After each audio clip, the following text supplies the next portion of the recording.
sunnah. And whosoever turns away from my sunnah does not belong to my community. Oh no, you don't have to turn away from woman to turn to God. Not in Islam. Rather, on the contrary, that in the same way that salat is a vehicle through which you can journey to paradise, so too for a man is woman a vehicle through whom you can journey to paradise. If we had the time tonight, and we don't have that time, we could have quoted to you from Ibn Arabi, Shaykh al-Akbar, Muhyiddin Ibn Arabi.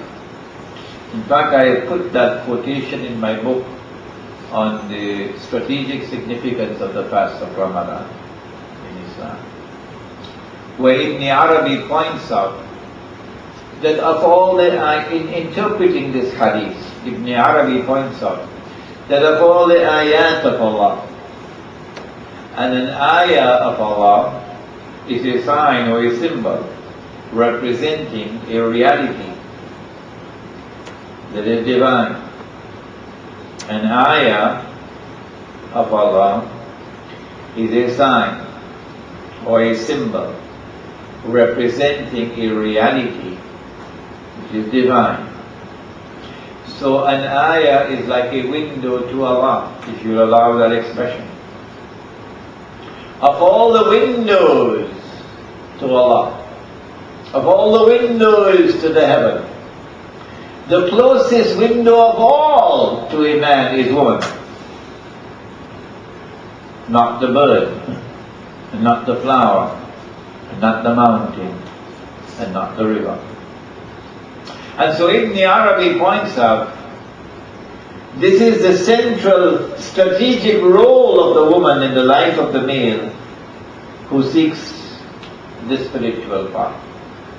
Maulana Jalaluddin Rumi is even more beautiful in his description of the subject, in his poetry.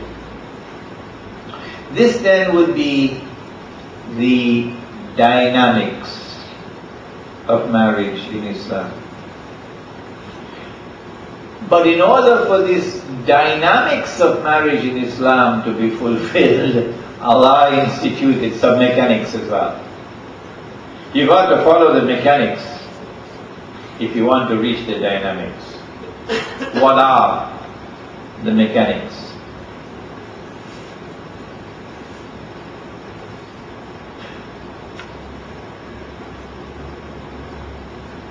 A woman came to the Prophet ﷺ with her father to register a complaint against her husband. Husband had beaten her. And when the Prophet heard that, he was annoyed. He said, "Laysa lahu dhalik." He had no right to do that, to beat his wife. He considered it not only to be a sin, he considered it to be a crime. Crime meaning punishment here. And he ordered the punishment, al-qisas, retaliatory punishment. The father had to beat his son-in-law. So the woman was very happy. Husband will get punished now. So father and daughter turn around to go meet the husband, give me grace. At that very moment, Allah sent Jibreel alayhi salam, right away. And Jibreel alayhi salam then revealed a verse of the Quran, Surah An-Nisa, ayah number 34. And after this ayah was revealed, the Prophet ﷺ called them back, come back, come back. So they came back. Here is Jibreel, Atani Shay, he brought something for me. And then he overturned, he cancelled the punishment of the man. What was it that Allah said? This is what He said. الرجال قوامون على النساء. That men have something called قوام, over women. بما فضل الله بعضهم على بعض.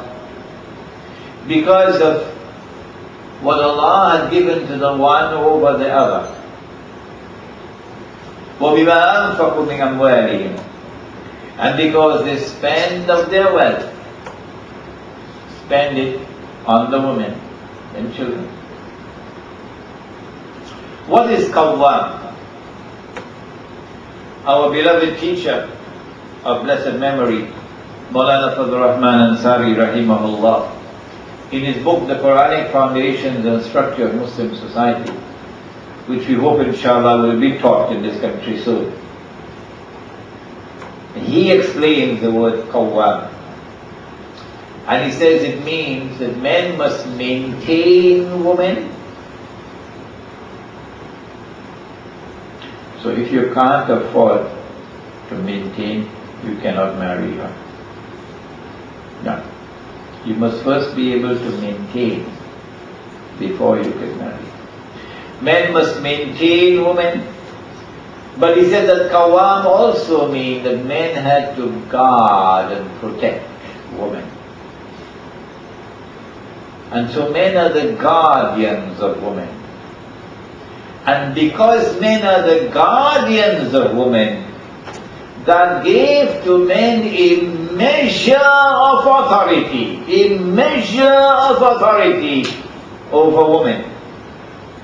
In consequence of which, the verse continued, فَالصَّالِحَاتُ قَانِتَاتٌ حَافِظَاتٌ لِلْغَيْبِ بِمَا حَفِظَ اللَّهُ.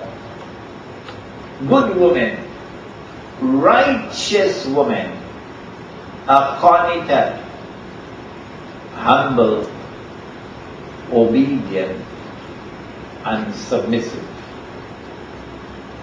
to Allah subhanahu wa ta'ala, to His Messenger sallallahu ta'ala alayhi wa sallam, and to their husbands or to their guardians.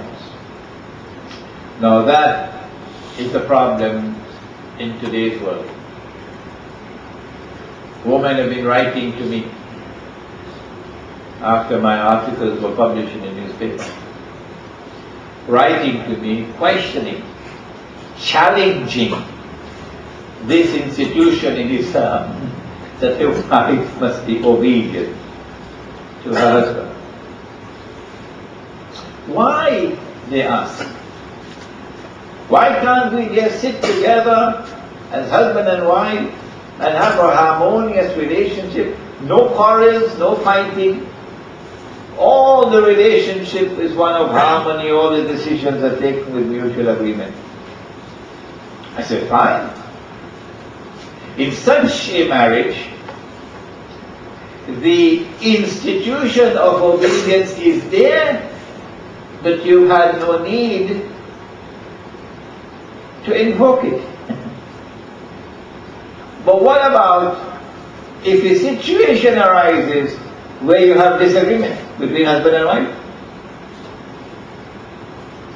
At that time you will have to invoke the institution of obedience, to which they respond, but suppose the man ordered me to do something wrong, to which we have to reply that obedience is obligatory on a wife in all instances other than when it entails disobedience of what has come from Allah and from His Messenger. And plenty things have come from Allah and His Messenger. And so anything that a husband orders which is wrong, you will immediately be able to see the conflict with what has come from Allah and His Messenger. You don't have to obey. فَصَالِحَاتُ قَانِتَاتٌ حَافِظَاتٌ لِلْغَيْبِ بِمَا حَفِظَ اللَّهُ وَلَا تَخَافُونَ نُشُوزَهُ. Now when a wife is